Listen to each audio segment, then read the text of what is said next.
Estamos no concelho de Santa Maria da Feira, mais precisamente em Santa Maria de Lamas. E estamos a aproximar do Museu de Lamas, popularmente conhecido como o Museu da Cortiça. E não é para menos. Ele foi fundado por um dos grandes históricos industriais da cortiça, Henrique Amorim. E cortiça é o que não falta no seu interior. Mas há muito mais. Aliás, o visitante que aqui se desloque na expectativa de encontrar só cortiça ficará surpreendido. Sim, porque este é um museu surpreendente. Vamos conhecer o Museu de Lamas.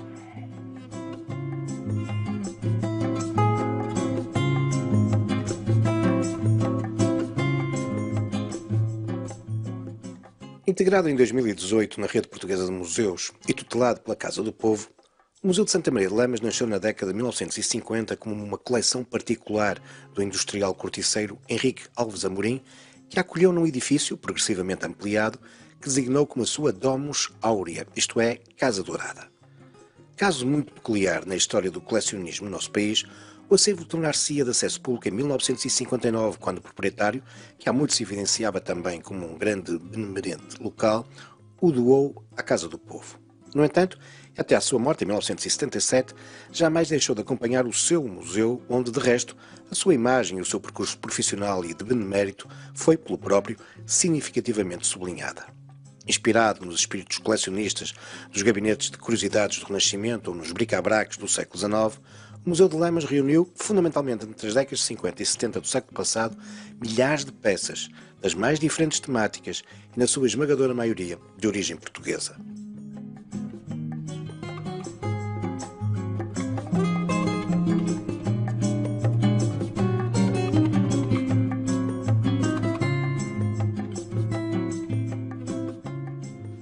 Licenciada, pós-graduada e com um mestrado em Arte e Património, Susana Ferreira é a diretora do Museu de Lamas e é por isso a pessoa ideal para responder a esta nossa surpresa por este fabuloso espaço.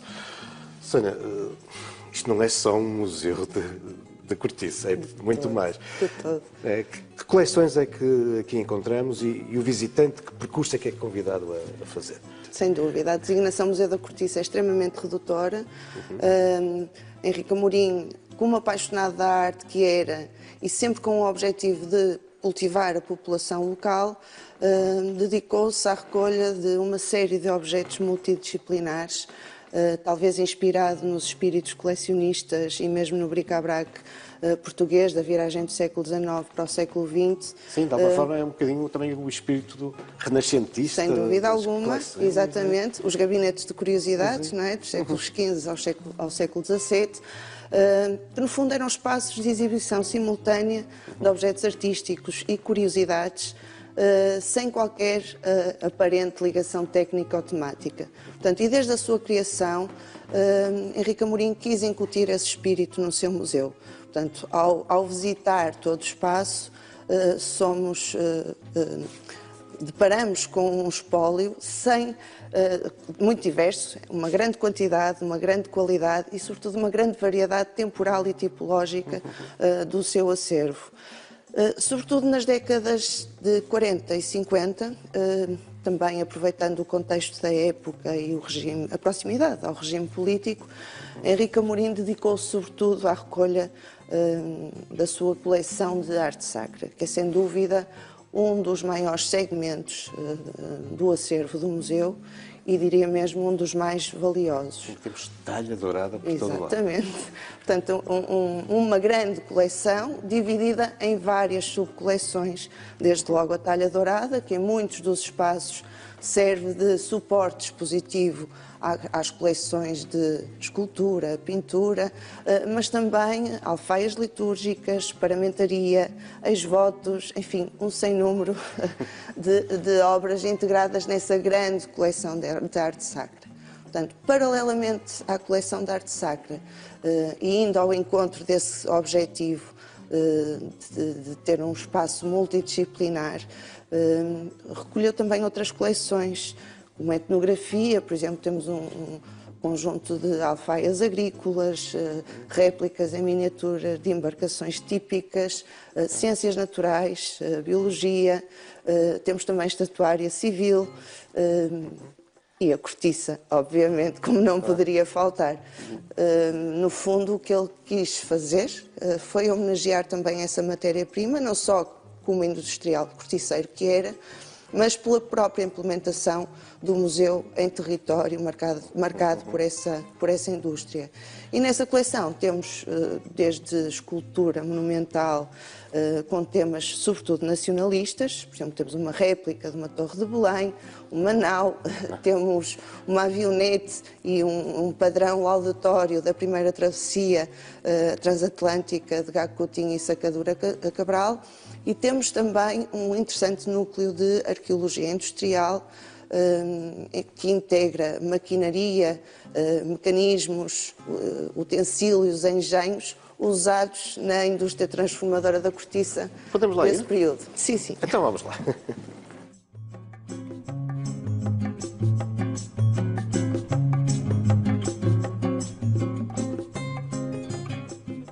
A reorganização museográfica do museu a partir de 2004, decorrente do protocolo então estabelecido com a Universidade Católica, devolveu muito do ambiente cenográfico inicial, com destaque para os grandes salões de arte sacra, requalificando uma notável coleção através da sua identificação, contextualização e dando início à sua conservação e restauro, ao mesmo tempo que converteu o museu num espaço de reflexão, de estudo, de promoção cultural, mas também de valorização da identidade local, respeitando, afinal, as características fundadoras do museu, que sempre colocou em diálogo as manifestações culturais mais populares com as criações mais eruditas, de que são exemplo as esculturas contemporâneas.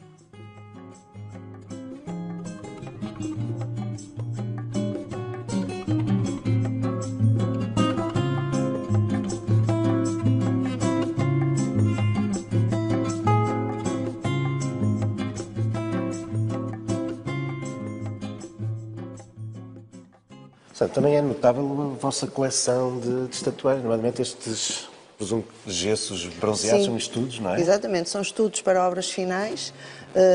Temos aqui representados vários escultores, finais do século XIX e inícios do século XX. Neste caso temos então uma alegoria da Vitória, do escultor Henrique Moreira. Temos muitos outros, como Sousa Caldas, Barata Feio.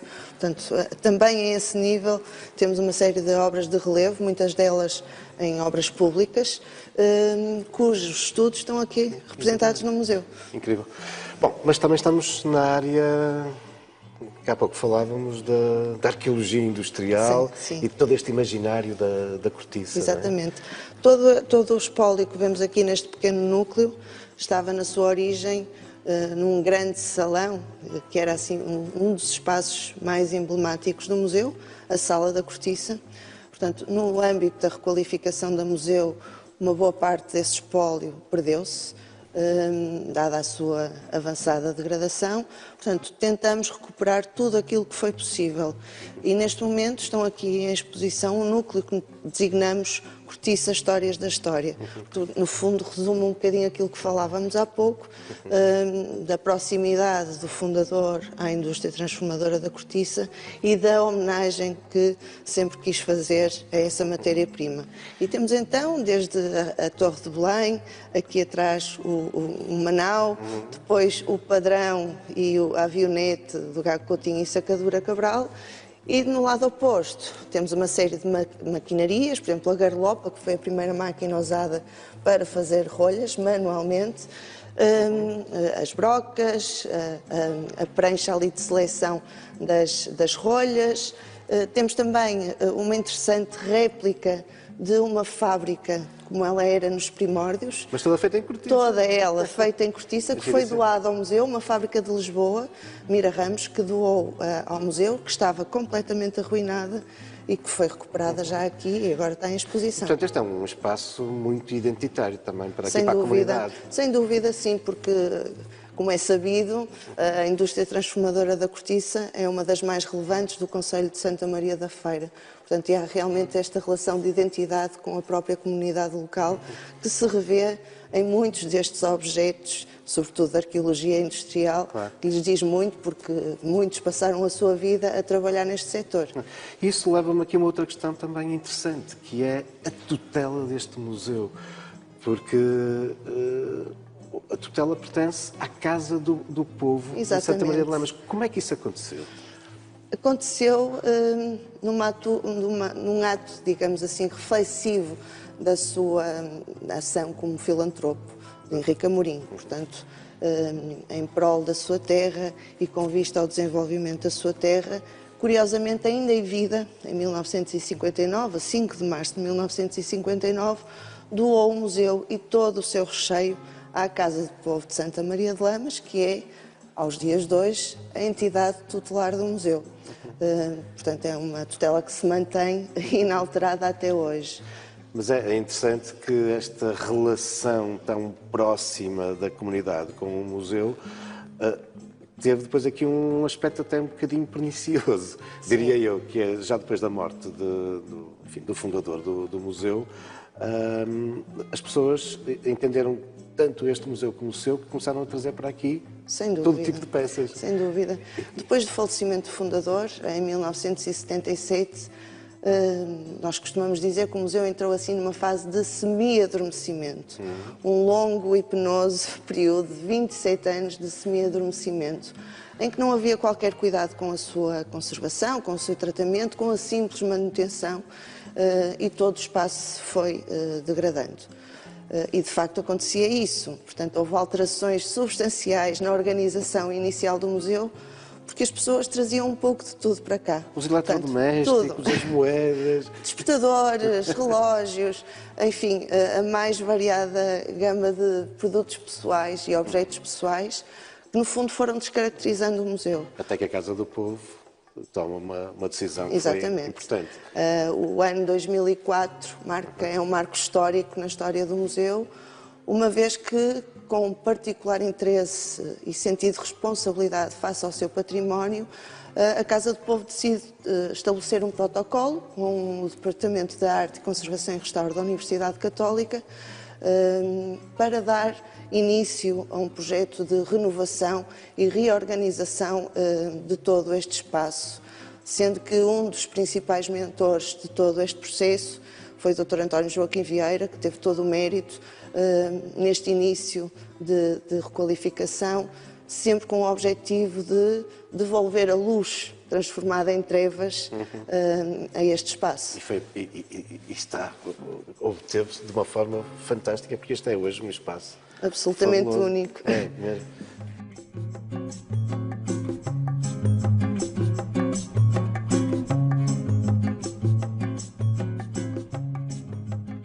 A arte sacra, com peças do século XIII a XX, é a principal coleção do museu. Uma coleção constituída aproveitando o contexto dos anos 40 a 60, em que se despojava o interior de muitas das igrejas e capelas, procurando devolver-lhes um suposto aspecto medieval original. Henrique Amorim conseguiu assim reunir inúmeras esculturas, talhas, retábulos e altares, adquirindo-os diretamente em espaços intervencionados por a ação clerical ou da própria Direção-Geral dos Monumentos, mas também em astas públicas, em residências particulares, recorrendo à cumplicidade e amizade de antiquários do Porto, Braga, Póvoa de Varzim, Viseu ou Famalicão.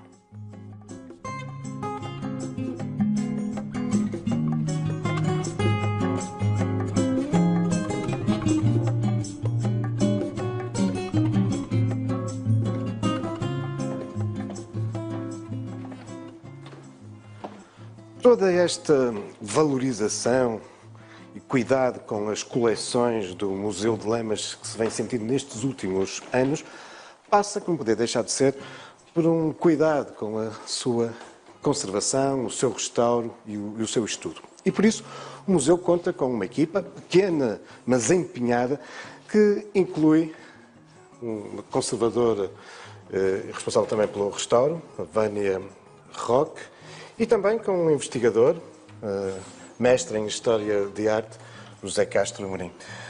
José, eu sei que, apesar da fabulosa coleção, é, no entanto, muitas vezes um mistério e, por isso, enfim, um trabalho de investigação aturado, porque o Henrique Amorim colecionava, mas não tinha muito esse cuidado de registro, pelo menos que saibamos, não é? Sim, é verdade. Henrique Amorim tinha mais o intuito de recolher o máximo de peças possíveis e não tinha tanta preocupação de deixar documentação, de deixar referências acerca dos pontos de proveniência dessas mesmas peças. Em alguns casos deixou apenas pequeníssimas pistas e nós hoje, na atualidade, temos um trabalho hercúleo de tentar seguir aquelas poucas pistas que existem para tentarmos atingir algumas conclusões, se bem que na grande maioria do espólio aqui do museu, muitas das vezes nós apenas temos que nos cingir à forma propriamente dita, à estética da peça que está diante de nós, porque não há esse fundamento ou essa pista. Claro. Por acaso estamos integrados numa sala onde acontece precisamente o contrário. Esta sala é uma exceção em termos da investigação aqui do museu. Neste espaço conseguimos... É uma capela. Sim, no fundo, a ideia que nos dá é que seria uma capela, mas com a investigação exata conseguimos decifrar o que é que nós temos aqui. Nós temos aqui neste momento, nesta sala, que se chama de Sala da Capela de Delães, uma série de talha dourada, alguma dela de proveniência diferente. Delães. Vila Nova de Famalicão, mas neste caso nós apenas temos aqui 3 elementos, 3 retábulos que esses sim vieram de Delães, de Vila Nova de Famalicão, ou seja, por entre vários retábulos de outras proveniências que não sabemos quais, nós temos aqui no interior desta sala os 3 retábulos que existiam na antiga Igreja Paroquial do Divino Salvador de Delães e que vieram cá parar após 22 de abril de 1960. Ou seja, o fundador deixou-nos uma pista de que aqui teríamos uma capela de Delães, mas nós percebemos pela investigação, pela consulta de documentação, pelo seguimento das pistas, que afinal não temos aqui uma capela de Delães, temos sim 3 fragmentos da antiga Igreja Paroquial de Delães, que foi demolida para dar lugar a uma nova.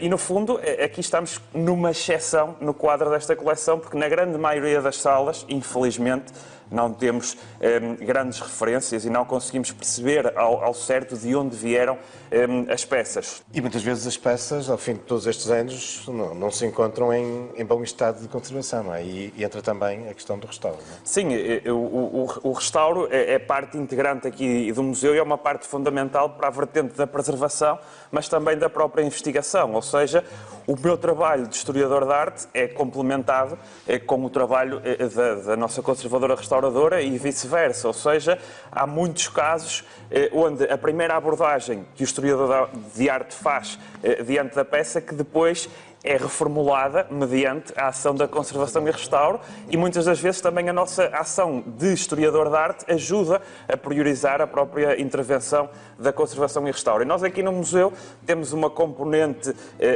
que tentamos que seja diferenciadora, que é o restauro ao vivo, ou seja, nós aqui queremos também mostrar ao público, a quem nos visita, como é que nós intervencionamos as nossas peças e como é que também o historiador de arte consegue chegar às suas conclusões mediante o complemento com o trabalho da conservação e restauro. E a esse propósito, eu vou ali espreitar e ver o que é que a Vânia está a fazer. Vânia, desculpe estar a interromper. Sim. Sei que está aqui a restaurar um São Francisco. Mas antes de fazer o que está a fazer, o que é que foi feito anteriormente? Registro fotográfico é sempre feito antes, durante e após a intervenção. Depois a limpeza de poeiras com trinchas e, no fundo, o aspirador. E agora? E agora estou a fazer uma limpeza já química das vestes de São Francisco. Isto é ouro? Que é folha de ouro. E das carnações, que tem aqui depois o antes e o depois.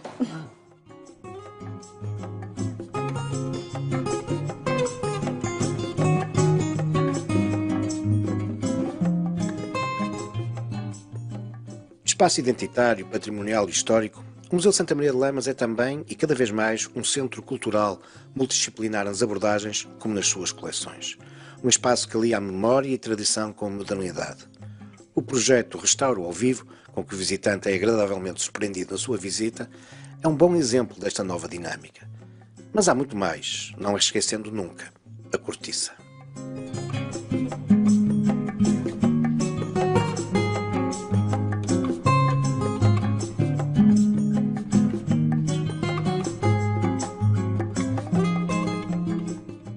Mas ao longo da exposição eu reparei que vão surgindo réplicas, cópias de algumas das peças, mas feitas em cortiça. Sem dúvida.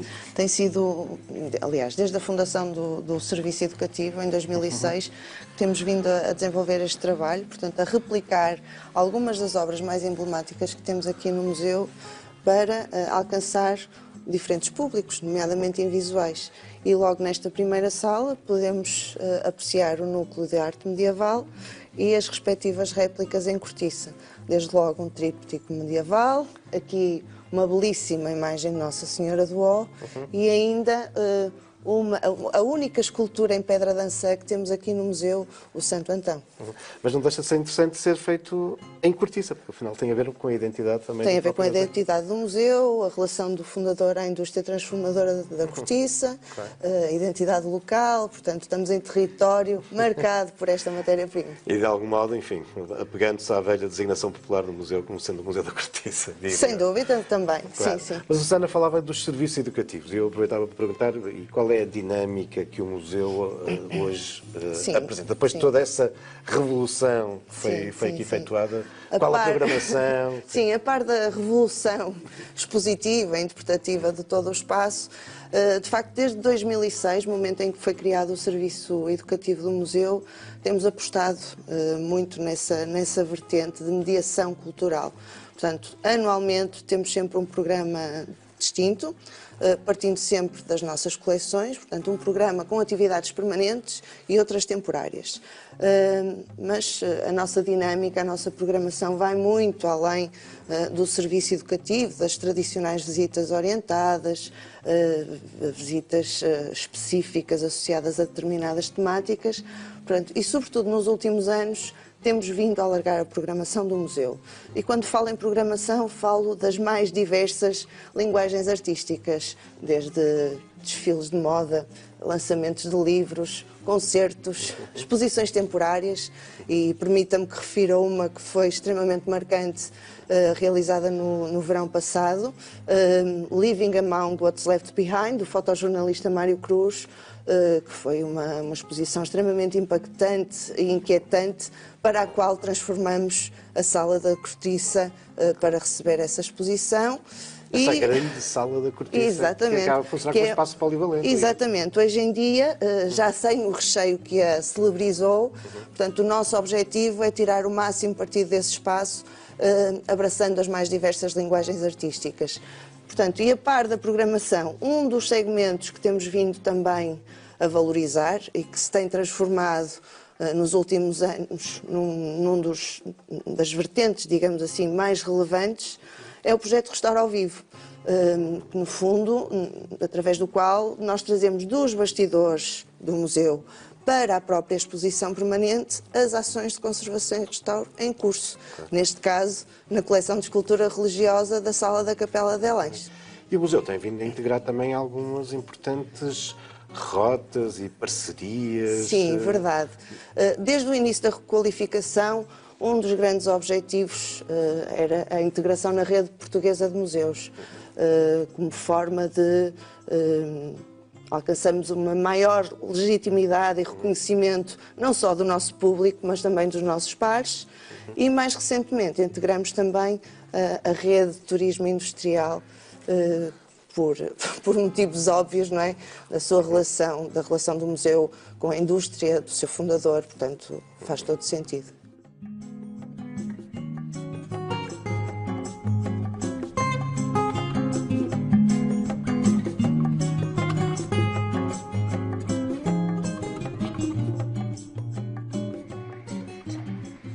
Este é um museu de arte sacra, um museu de fabulosa talha dourada, mas é também um mundo de cortiça. O Museu de Santa Maria de Lamas é, em boa verdade, um espaço multidisciplinar que permite inúmeras viagens, não raras vezes surpreendentes. Deixe-se, por isso, surpreender e venha conhecer este museu.